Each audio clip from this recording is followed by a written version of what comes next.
Casandra Darlin with Darlin Professional Group, and this is Darlin Discussions. I'm joined today by two wonderful gentlemen, Chad Pack and Mr. David Baker. And guys, tell us a little bit about yourselves. Yeah, awesome. My name is Chad Pack. I am your community mental health first aid instructor. So we like to present the mental health first aid specifically really to school systems, teachers, bus drivers, cafeteria personnel, janitors. We don't stop anywhere in there. The best thing about that, this certification is free. There's no charge at all to them, and ultimately for the whole community as well. So and I love it. I've been doing it since August, and I'm enjoying it. Man, what are some things that you go over in mental health first aid? Yeah, good question. We touch. I mean, it's a whole course, and we touch early signs and symptoms, like how to recognize these early signs and symptoms when they come aboard.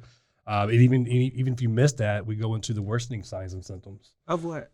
Of any disorder. It could be how they're acting, how they're talking, whether it's a panic attack a panic attack as opposed to just a social attack. Just Like in general. social anxiety.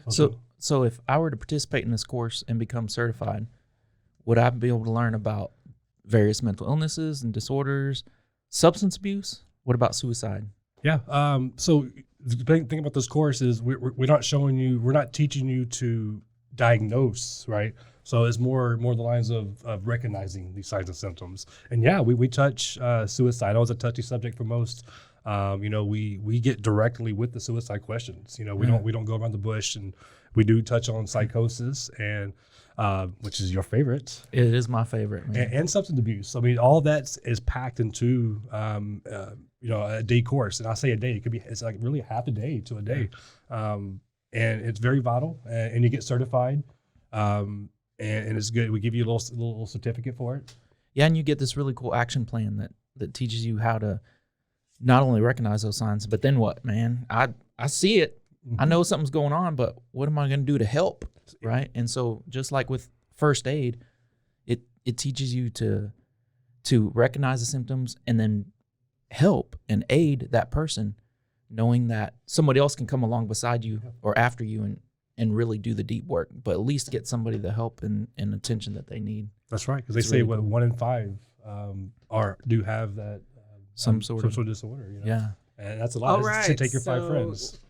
David, you're sitting here and asking Chad all the questions. Why don't you introduce yourself? Sorry, first? Did you want to be the mediator? Did you want to be the facilitator, the moderator? Yeah, okay. A little bit. It's my show, It's Darlin Discussions. Darlin Discussions. Yeah. I get it, man. So I'm David Baker. I'm a licensed professional counselor and supervisor.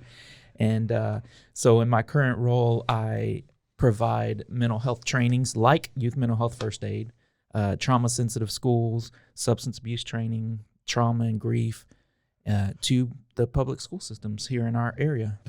So that's really great that you're. And I've learned a lot from this guy just over the past months. We did our first certification a month ago. So. That's great. So let's start the conversation with what is mental health. I know you've been talking about mental health first aid and that great program, but let's talk about what is actually mental health. Can I grab that one, David? Yeah, take it, man. Yeah. This is according to mentalhealth.gov. I have it already pulled up. What is mental health? It's a question. Mental health includes our emotional, psychological, and social well-being. It affects how we think, feel, and act. It also helps determine how we handle stress, how we relate to others, and make choices. Mental health is important at every stage of life, from childhood and adolescence throughout your adulthood. I really like this last one here. Mental health problems are common, but help is always available. People with mental health problems can get better and ultimately recover. Recovery is always that option for them, and it's always available for them, and recovery is completely done. Yeah. I mean, a lot of times we'll hear about mental illness or we'll hear about mental disorders, but a lot of times people have mental health struggles, right? It's not something that's necessarily going to be lifelong or going to be so terrible that it ruins a person's life. Just like we talk about people's physical health, right? Sometimes we have a temporary illness, but it's not life-altering. And that can be the same with mental health, right? When we have our mental health and it's positive and it's good, it can lead to full potential of our lives. It's how we cope with stresses of life.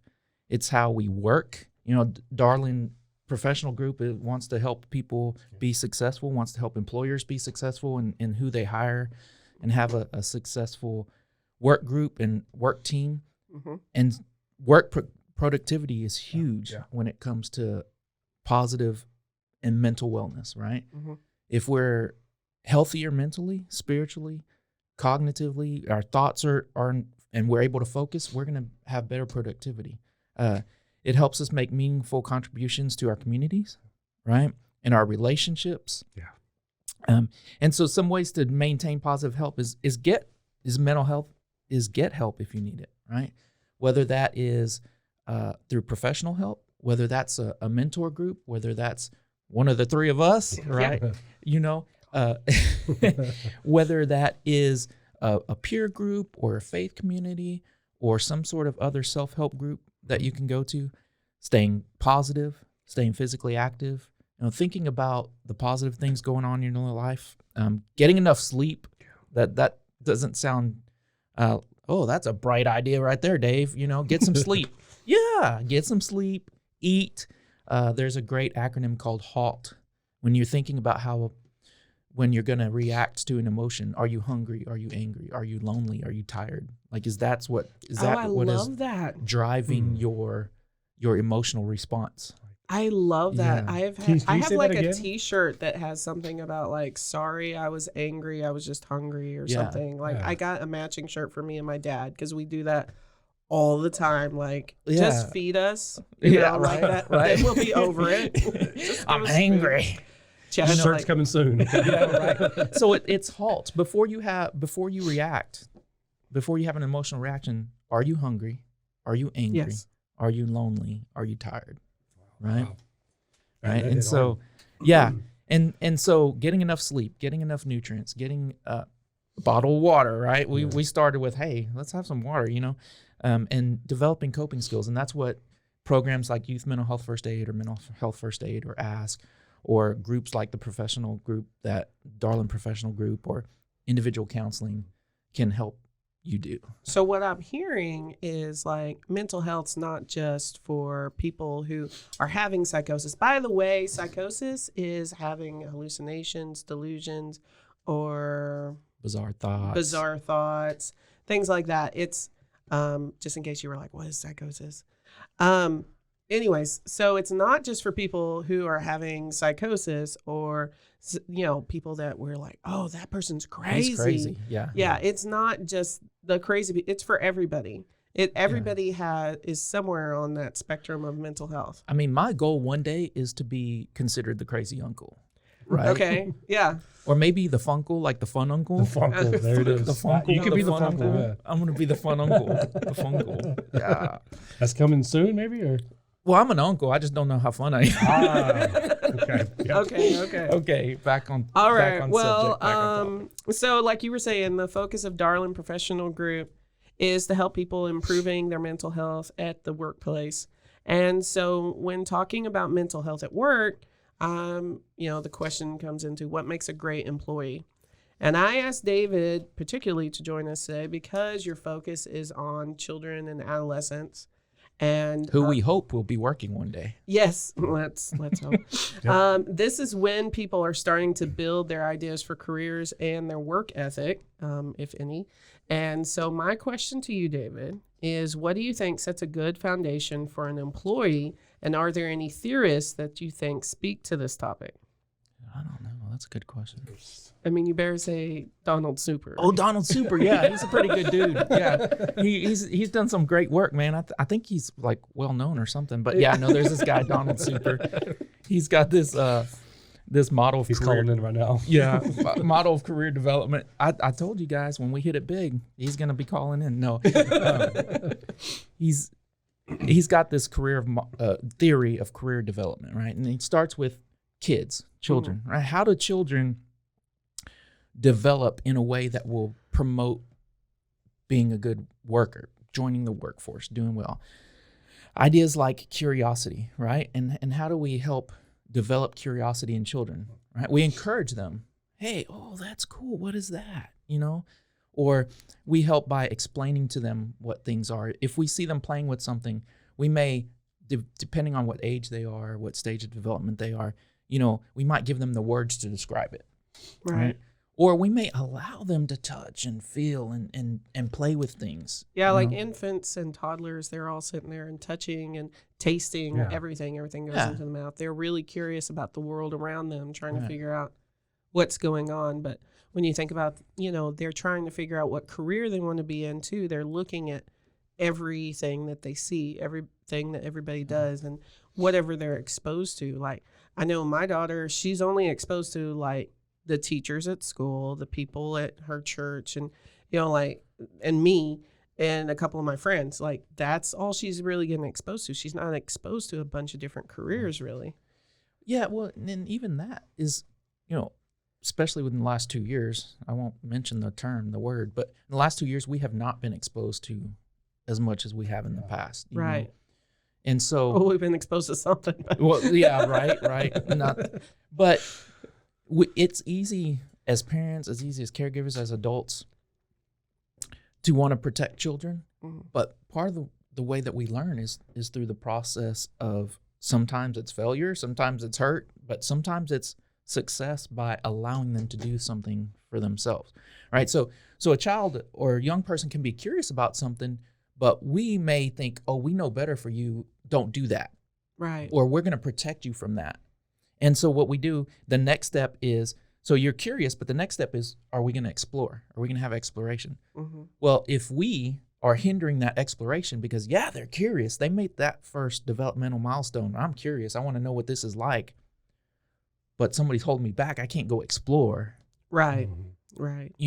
I want to be a chef. Well, no, you can't get around the oven. No. Right. No, child. Okay, well, maybe just. But I'm 19 now, Mom. Let them crack the eggs. I learned start like that. Exactly. Okay, so my kids are 10 years apart, and I realized with my son, I was like, no, you can't be around the oven. You can't be around the oven. You can't be around the oven. And now he's a teenager, and I'm like, hey, cook something. Yeah.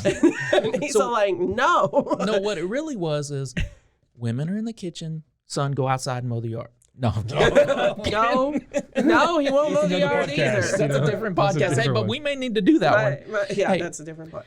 So a child's got to be able to explore, right? A young person's got to be able to explore. And as you move into adulthood, into your work, one of the developmental barriers that I'm seeing and other professionals around me are seeing is a generation who is not willing to explore and try new things, right? Yeah. If they can't find it on YouTube, on a podcast, right? No, if they can't find it somewhere around here, if they can't find it they're not willing to go explore. They're not willing to take a phone that's busted up and falling apart and take it apart, see how it works. Right. They're not willing to put that curiosity into action. Mm-hmm. And that kind of goes into like some of the key figures part that Super had too. I know I'm skipping information, but with key figure, like the examples, because I know like if the children, I realize this with both of my children, if I don't go in there and show them how to play, they don't know how to play. Like children are not born with the innate sense of here's a doll, this is how you play with it. They have to watch the parents, play with children or do something, so that they know, oh, this is how I play. That's what they do. And sitting down and spending time playing with your kids and showing them like, this is what you do with these toys and stuff. And we think that, oh, they've seen it on TV or whatever, they know how to do it. And they don't always know how to do that. No. Well, and that's why we come alongside them. And you've heard the teach, see, do, or the see, teach, do. See, teach, do, yeah. This, but that's true. We have these people, even that, Bandura's social learning was we learn by watching others, but we also learn by doing. Yeah. Right. And in this, you said you were going to skip information, but it actually keys right into information. It does. Kids learn in different ways depending on one developmental style, cognitive ability, right? Do I have the ability to process what you're trying to give me, right? And then one idea is that we can all learn different ways. You give me a 1 hour lecture, an hour and a half lecture, you're done. I'm done. Like I've tuned you out within 20 minutes, right? But you give me a book to read right along with you, I'm good. Kinesthetic learners, people that have to have fidgets all the time, or they have to learn by doing, right? Yeah. And unfortunately, and honestly, right now our current school system is not set up for different types of learning like that, right?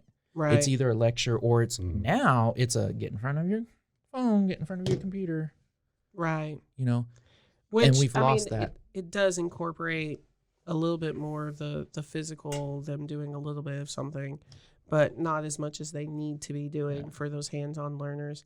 I was also going to say this would be a great time to talk about like Piaget and Erikson, about like their developmental, like talking about how people process information. So people like Piaget and Erikson, they studied the various developmental stages of children and adults, from not only how we think and how we process information, but even motor development skills, right?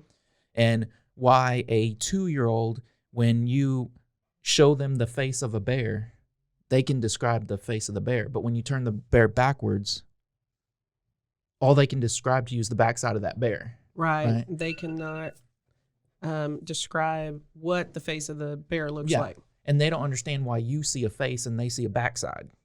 Yeah. Because they don't have that ability yet. Right. Right. So understanding those developmental stages is important. Yeah, I think it's so incredible whenever you're around children and observing those different stages that they're in, because it's like you sit here and think, well, I just told you about all this information. Why don't you know this? And it's like, well, they see it in a completely different way, or it's so concrete versions. Like I was at a basketball game one time with like 5-year-olds, right? And before the game started, they told everybody to shake hands. Well, all the little kids, they went like this. They shook their hands. Right. They weren't do this. They weren't shaking it, you know, because they weren't processing it in the same way. Exactly. You know, like it totally. Neither of the kids thought for a second, oh, this means actually grab another person's hand. In roles that I've been in, and I've had to interview people for jobs, and I'm thinking, man, this person holds it together for an hour-long interview, but are they really going to make it in the field? And so how do we look at, do you have those stages that Super was talking about? Do you have that curiosity? But then can you put that exploration into action? Right. Can you gather information and use that information for your job? Right. Or are you one that needs to be told every step of the way what to do? And if I leave something out, that means you can't do it either. And if I leave a step out and you miss that step, now I'm doing your work and my work. Why do I need you? Well, but there is something to be said about those people who are really great at following instructions and just the letter of the law. You know, those are really great for some of the lower paid position. You still need to have those people in place.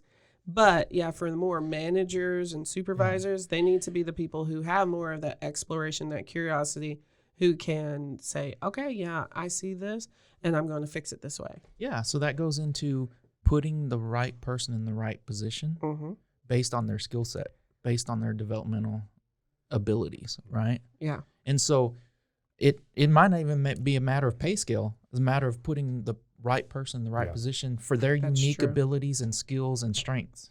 Yeah. Right. So that they can prosper, so that your group can prosper, your team can prosper. That's why you have 5 people on a basketball team and, not one.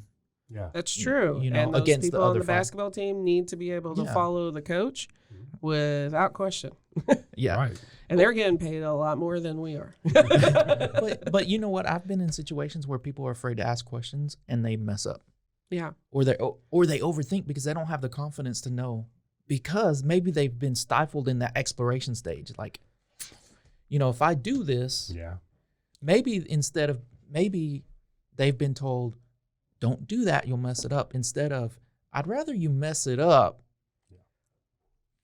Hopefully then, Yeah, or like you need to, when the parents come back and they're like, you do this just because I said so. Don't ask me why. Oh, yeah. Right? Oh, my goodness. I have caught myself doing that. But at the same time, like, I have to come back and be like, do you really want your child not to ever question, not to ever try different things? Like, right. No, I don't want that. So, you know? yeah. So then how does that relate to growing up and moving into the workforce, right? Right. Because, you know, do you want, for your position, you've got to think about if you're a hiring manager, you're hiring supervisor, or you're starting your own business and you need a position filled or you need some support, what type of person do you need in that position? Do you need a person in that position who can think for themselves and think critically? Or can you use, or do you need somebody who's going to follow the letter of the law? Right. Right. You got to think about exactly what you need in that position. And then you got to think about who can you supervise. For instance, if I'm a forest, I see the forest, but I'm not very good at giving the details, and I hire somebody that needs all the details, we're not going to work well together, right? If I'm somebody who needs a broad perspective in that position, and I hire somebody who not only sees the trees, but is looking at the bark, not gonna work, right? Yeah. And so you've got to know, do you need that internal locus of control, or do you need that external? Like, I can do things on my own, or I need somebody else to tell me, right? Right. Mm-hmm. Back to these. Yeah. Do I know the importance? Do I know the importance of time? Right. Yeah. Do I have that internal time clock, or do I need somebody else to say, okay, and this should take you 15 minutes, get it done. And with Donald Super, he really pointed out, like with the time perspective, like moving towards your goals.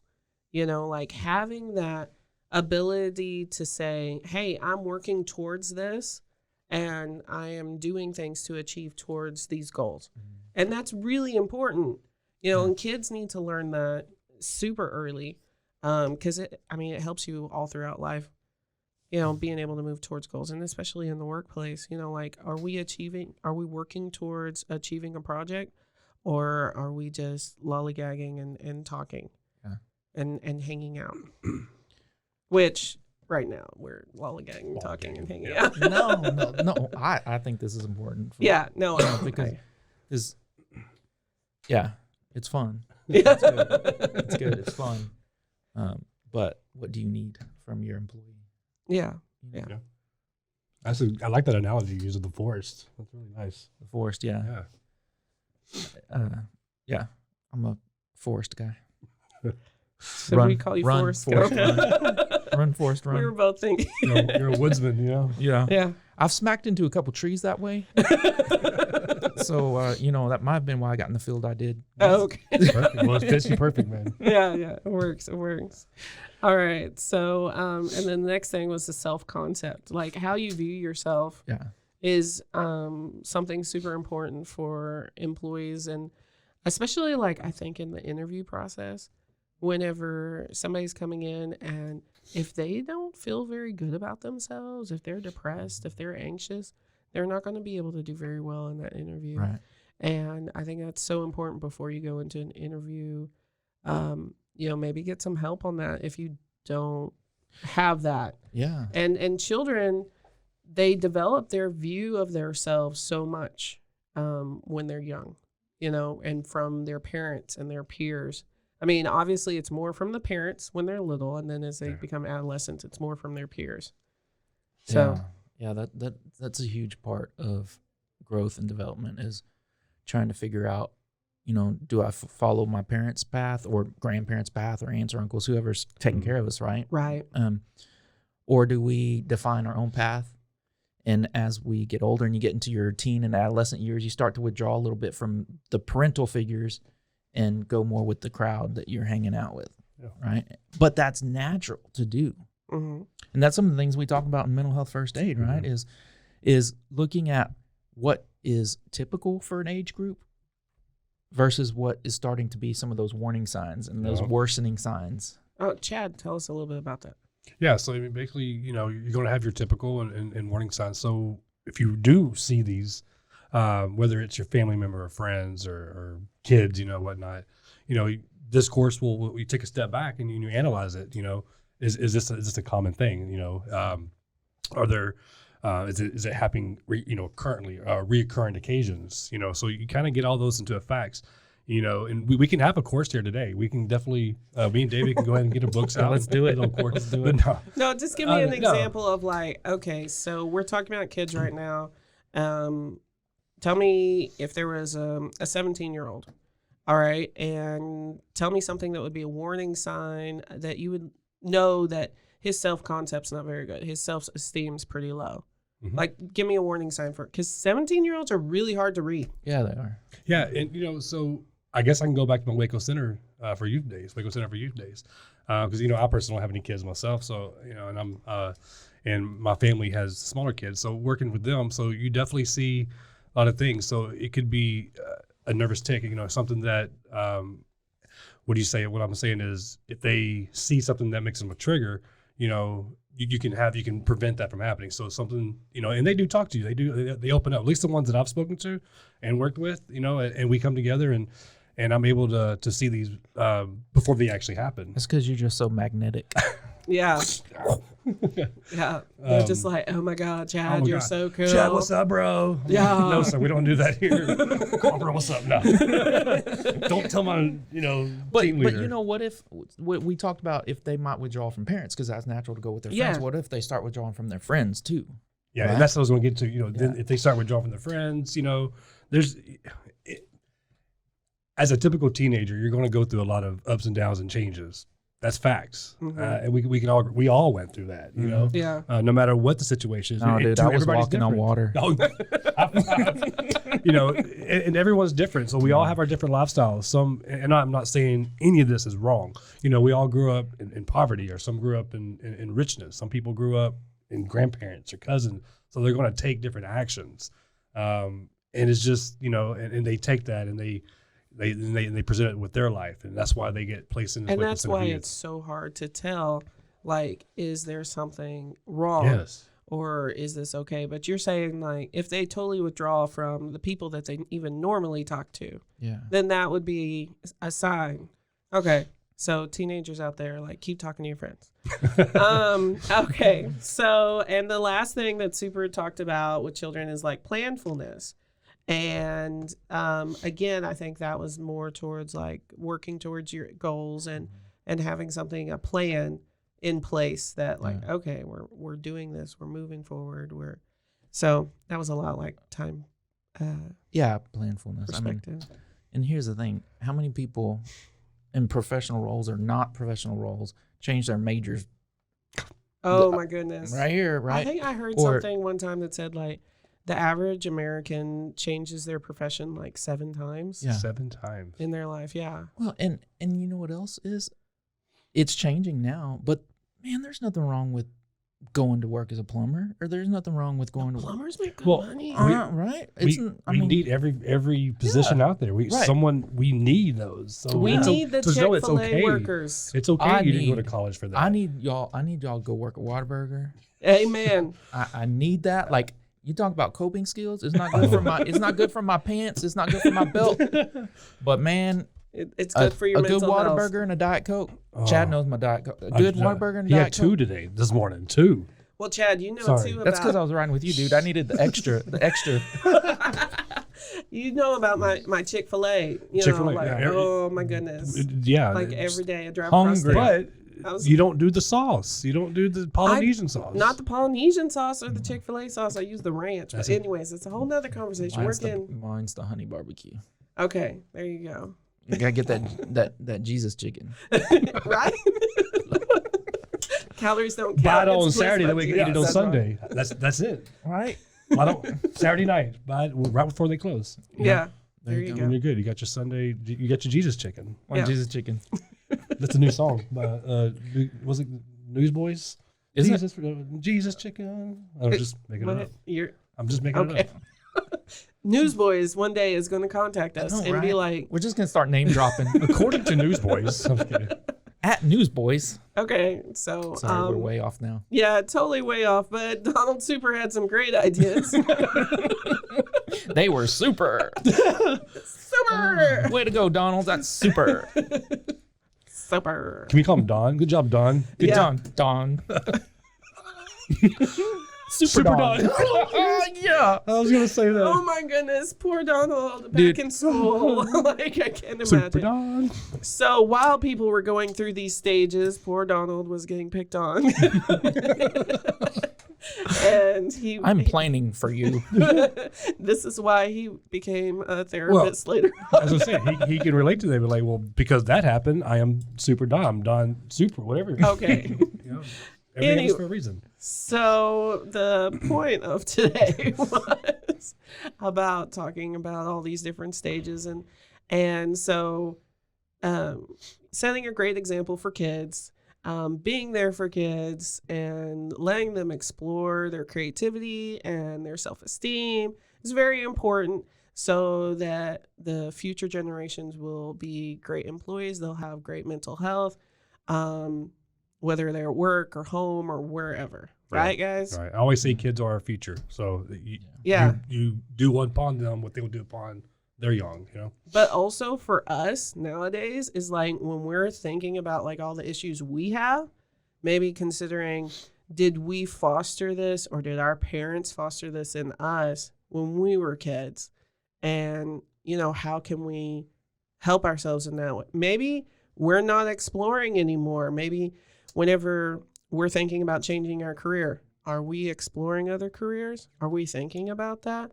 Or are we just being like, okay, I am only thinking about what I come across, Chick-fil-A and Whataburger and my therapist. Chick-fil-A pays 18, Whataburger pays 12. You know, right, McDonald's is 11.